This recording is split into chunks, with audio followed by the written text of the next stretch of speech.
mas hoje o nosso repórter e o nosso homem do tempo não pôde vir. Nós vamos improvisar. Gente, nós acabamos de ganhar 50 da produção. Valeu, produção. Thank you, production.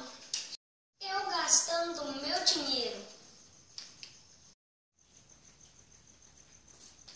Moço, licença, eu quero um carrinho. Eu não sou moça, eu sou menina.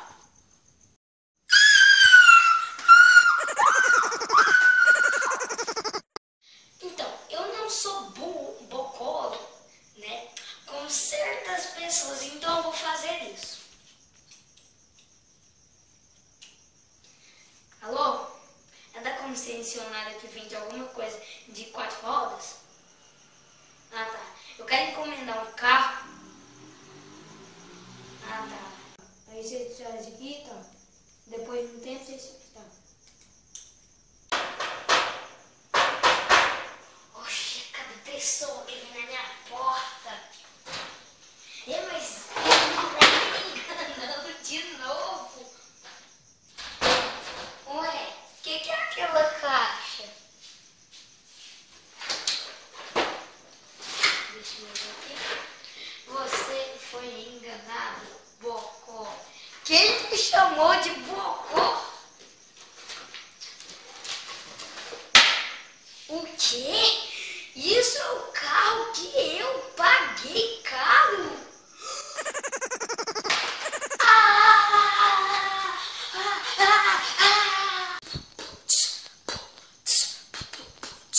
Com coisinhas bobinhas, nós perdemos nossa casinha.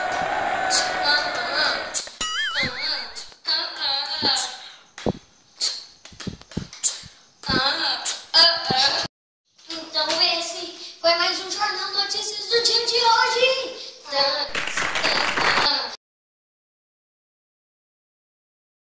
Gente, aqui ó, aqui tá a prova aqui, ó, de tanto eu sou lindo até hoje. Esse ó tá vendo com minha unha até hoje.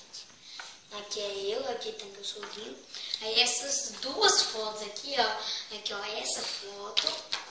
Opa, deixa eu cair aqui. Aqui ó, essa foto é do Otávio. Olha, a boca dele aberta. Nossa, aí aqui ó, essa é a foto dele. Pessoal, eu não vou falar muita coisa daquilo ali, mas eu só vou dar um anúncio aqui rápido e grátis. Ó, isso que eu vou falar é grátis, grátis, grátis. E o que eu quero falar é porque se vocês quiserem fazer uma pessoa ficar nojenta, ou vocês mesmos quiserem treinar vocês em nojeira, é só chamar o Robert. Só chamar o Robert.